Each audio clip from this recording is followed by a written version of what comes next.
Kinato's magic is something else, man. It's a really fun series so far, and I have absolutely no idea how to talk about it. Let's just start with a bit of a recap. The series kicks off with Kinato, who's a Seitai practitioner. As far as I understand it, it means he's basically a physical therapist. But, of course, he's sort of a savant in his field. So he's really good at his particular brand of magic, even though it's not all that strong at first glance. Naturally, though, he's always dreamed of being an adventurer and joining a guild. He eventually gets his chance when some adventurers actually come through town and recruit him to help fight off a dragon. But... It's a trap! Yeah, that. Turns out they were slavers or something, looking to round up magic users to sell them. Real winners. They even captured some other guy named Gene, who happens to be the captain of an actual guild called the Iron Fangs. And he's a total clown. 100% certified, capital G.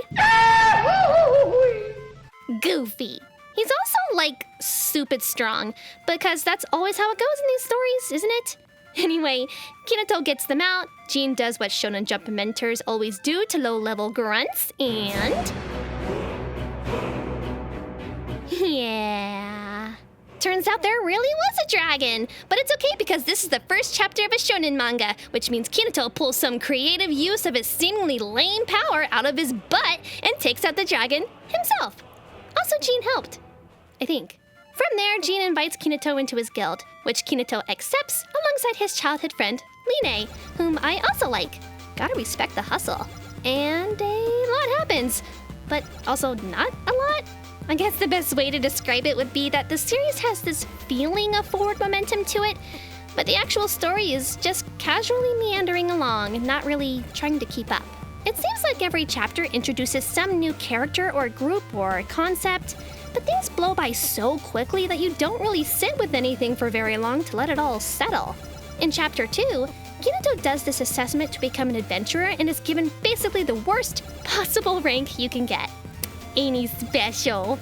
It's implied that his potential is way higher than that. But what else is new? In Chapter 3, he and Line get to meet the other members of the Iron Fangs. A couple of them anyway. For now, the important one is Kaminagi, and she is not impressed. Not with Kinato anyway. I'll let you read that part for yourself because I will admit I was not ready for it. But Kinato takes on yet another test, this time to prove himself to Kaminagi in Chapter 4. And it goes pretty much how you'd expect it to. But at least Kaminagi is a bit of a different variation on the type of character she turns out to be. I'll leave it at that. By the end of Chapter 5, we're introduced to 2 more members of the Iron Fangs. They're fun, but the first big development, if you want to call it that, doesn't come until Chapter 7, where we get introduced to a whole other guild called the Seraph Wings. One of them seems like he's being positioned as Kinato's rival, but it's in a friendly way. I will say that there's a bit of a spin on this chapter. Kinato and the 2 members of the Iron Fangs he met most recently are on a job.